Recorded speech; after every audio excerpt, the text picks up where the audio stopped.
Meu nome é Janaína Vilas Boas e nós estamos numa jornada de 40 dias de leitura do livro Uma Vida com Propósitos. Hoje nós estamos no 3º capítulo.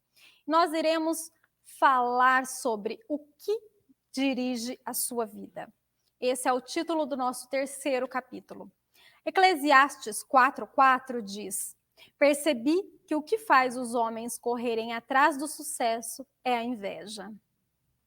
Thomas Carlyle diz: "O homem sem propósitos é como um barco sem leme, um vira-lata, um nada, um ninguém." A vida de todo indivíduo é dirigida por algo.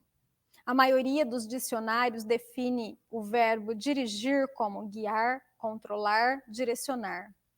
Se você está dirigindo um carro, batendo um prego ou chutando uma bola, estará naquele momento guiando, controlando, direcionando. Que força motriz dirige a sua vida? Nesse exato momento, é possível que um problema, uma urgência ou o fim de um prazo determinado estejam direcionando você. É possível que uma lembrança dolorosa, um temor ou uma crença inconsciente também o estejam dirigindo. Centenas de circunstâncias, valores e emoções podem dirigir a sua vida. Eis aqui 5 dos mais comuns. Muitos são dirigidos pela culpa. Algumas pessoas passam a vida inteira fugindo do remorso e se ocultando a vergonha. Dirigidos pela culpa, são manipulados pelas lembranças, permitem que o passado controlem o futuro e frequentemente punem a si mesmas, sabotando o próprio sucesso. Quando Caim pecou, sua culpa afastou da presença de Deus. Ele disse: "Você será um fugitivo, errante pelo mundo." Esse quadro descreve a maioria das pessoas hoje em dia. Andar pela vida sem propósito. Somos produto de nosso passado, mas não precisamos ser prisioneiros dele. O propósito de Deus não é restringir por nosso passado. O propósito de Deus não é restringido por nosso passado. Ele tornou um assassino chamado Moisés num líder e um covarde como Gideão um corajoso herói. Também pode fazer coisas maravilhosas com o restante da sua vida. Deus é especialista em dar às pessoas um novo começo. A Bíblia diz: "Como é feliz o homem que tem suas desobediências perdoadas e seus pecados cobertos." Muitos são dirigidos pelo ressentimento e pela raiva. Algumas pessoas apegam-se a mágoas sem jamais superá-las. Em vez de aliviar a dor por meio do perdão, revivem-na continuamente em pensamento. Quando dirigidas pelo ressentimento, calam-se e interiorizam a raiva, enquanto outras se irritam e agridem os outros.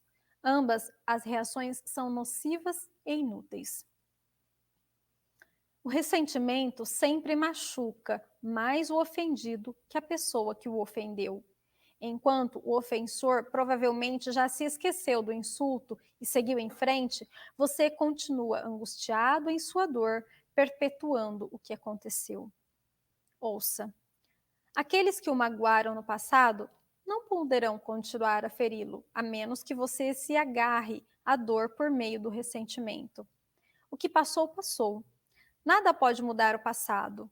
Você apenas se machuca com a amargura. Para seu próprio bem, aprenda com o passado e o mande para bem longe. A Bíblia diz: "Ficar desgostoso e amargurado é loucura, é falta de juízo e leva à morte." Muitos são dirigidos pelo medo. Seus temores provavelmente resultam de experiências traumáticas e de expectativas fantasiosas, do crescimento num lar extremamente severo, ou mesmo de predisposição genética. Independente do que tenha causado tal situação, pessoas dirigidas pelo medo com frequência perdem grandes oportunidades por terem medo de correr riscos. Em vez disso, comportam-se de maneira cautelosa, evitando arriscar-se e tentando manter o status quo. O medo é encarceramento voluntário, que o impedirá de se tornar no que Deus pretende que você seja. Você deve agir contra isso, com as armas da fé e do amor. A Bíblia diz: no amor não há espaço para o medo.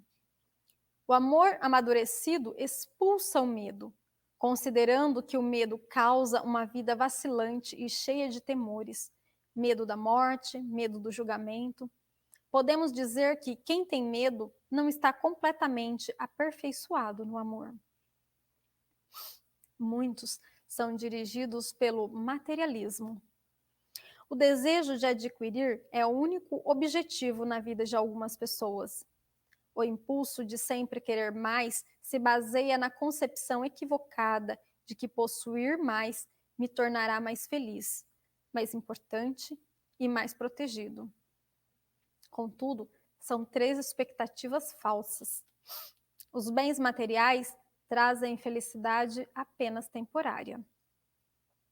A situação de constante tranquilidade acaba gerando tédio, e então passamos a desejar novidades, coisas maiores e melhores. Também é um mito a concepção de que quanto mais bens adquirir, mais importante serei.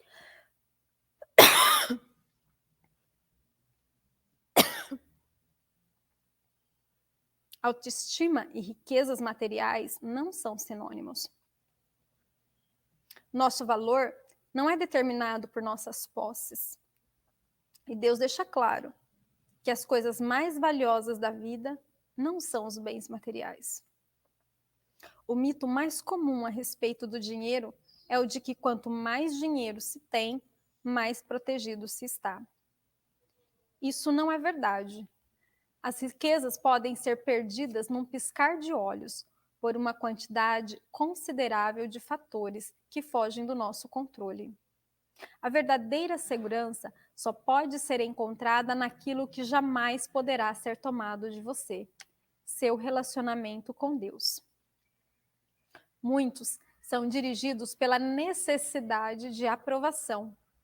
Algumas pessoas permitem que expectativas alheias de pais, cônjuges, filhos, professores ou amigos controlem sua vida.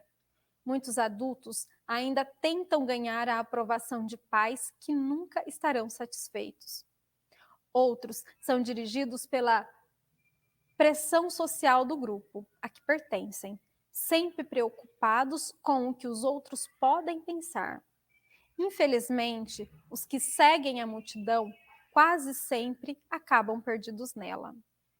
Não conheço todas as chaves do sucesso, mas uma chave para o fracasso é tentar satisfazer a todos. Ser controlado pela opinião dos outros é uma forma segura de jamais atingir os propósitos de Deus para a sua vida. Jesus disse: ninguém pode servir a 2 senhores. Outras influências ainda podem dirigir a sua vida, mas todas levam ao mesmo impasse: potencial não aproveitado, estresse desnecessário e uma vida não realizada. Essa jornada de 40 dias mostrará como ter uma vida dirigida por propósitos, uma vida guiada, controlada e direcionada pelos propósitos de Deus. Nada é mais importante que conhecer os propósitos de Deus para a sua vida, e nada pode compensar o prejuízo de não os conhecer. Nem o sucesso, nem as riquezas, nem a fama, nem os prazeres. Sem um propósito, a vida não passa de movimento sem sentido, uma atividade sem direção ou uma série de acontecimentos sem motivo. Sem um propósito, a vida é banal, mesquinha e inútil. Vantagens de uma vida dirigidas por propósitos. Há 5 grandes vantagens em que viver uma vida com propósitos. Conhecer o propósito de sua vida faz que ela tenha sentido. Fomos feitos para alcançar alguns significados na vida. Por isso, tantas pessoas recorrem a métodos questionáveis, como a astrologia e a psicologia, para descobri-lo. Quando a vida faz sentido, você pode suportar quase tudo. Do contrário, ela se tornará insuportável. Um jovem na casa dos 20 anos escreveu: Sinto-me um fracassado, pois luto para me tornar algo que nem mesmo sei o que é. Tudo o que sei fazer é sobreviver. Se um dia eu descobrir meu propósito, aí sim começarei a viver. Sem Deus, a vida não tem propósito. Sem um propósito, a vida não faz sentido. Sem um sentido, a vida não tem relevância nem esperança. Na Bíblia, diversas pessoas expressaram sua falta de esperança. Isaías queixou-se: Trabalhei por nada, não tenho nada a apresentar depois de uma vida inteira de trabalho duro. Jó disse: Meus dias são vazios e sem esperança, e detesto a vida, não quero mais viver. Deixa-me em paz, pois a minha vida não vale nada. O maior de todas as tragédias não é a morte, mas a falta de propósito na vida. A esperança é tão especial para a vida quanto são o ar e a água. É preciso ter esperança para lutar. O Dr. Barney Siegel descobriu que podia prever qualquer dos pacientes com câncer apresentaria melhoras ao perguntar: Você quer viver até os 100 anos de idade? Bom, os que tinham profunda noção de propósito de vida respondiam que sim, e eram aqueles com maiores probabilidades de sobrevivência. A esperança é o resultado de se ter um propósito. Se você tem se sentido sem esperança, não desista. Mudanças maravilhosas acontecerão em sua vida quando você começar a viver com propósitos. Deus diz: sei os planos que tenho para vocês, planos para o bem, não para lhes causar aflição. Eu lhes darei esperança e um futuro promissor. Talvez você esteja com a sensação de estar enfrentando um problema insolúvel. A Bíblia diz: Deus é capaz de fazer muito mais do que nós jamais ousaríamos pedir ou mesmo imaginar. Infinitamente além de nossas mais sublimes orações, anseios, pensamentos ou esperanças. Conhecer o seu propósito simplifica a vida. Ele define que você faz e o que não faz. O propósito é o padrão pelo qual você avalia suas ações, para saber as que são essenciais e as que não são. Basta perguntar: essa ação me ajudará a cumprir o propósito de Deus para a minha vida? Se um propósito claro, corrigindo, sem um propósito claro, ficamos sem alicerce para fundamentar as decisões, dividir o tempo e empregar os recursos. A tendência será tomar decisões com base nas circunstâncias, na pressão do momento ou nas variações de humor. Quem não conhece seu propósito exagera nas atividades e isso causa estresse, fadiga e conflitos. É impossível fazer tudo o que as pessoas querem que você faça. Seu tempo é suficiente apenas para fazer a vontade de Deus. Se não consegue realizá-la por completo, significa que está tentando fazer mais do que Deus pretendia que fizesse. Ou possivelmente está assistindo muito a programas de televisão. Uma vida dirigida por propósito conduz a um estilo de vida mais simples e a uma agenda mais saudável.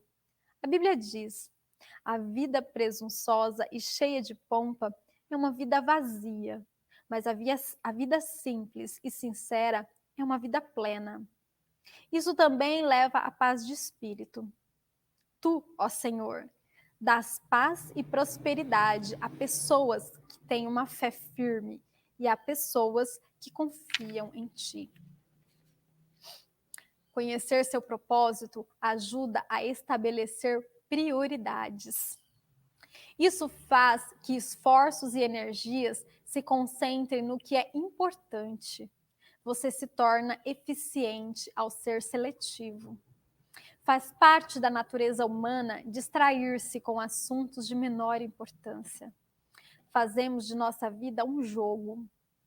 Henry David Thoreau observou que as pessoas vivem num desespero silencioso, mas hoje uma melhor descrição seria distração sem motivos.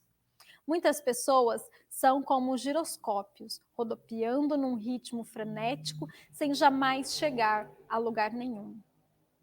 Sem um propósito definido, você ficará mudando de rumo, de emprego, de relacionamento e de igreja, na esperança de cada mudança seja definitiva ou preencha o vazio do seu coração.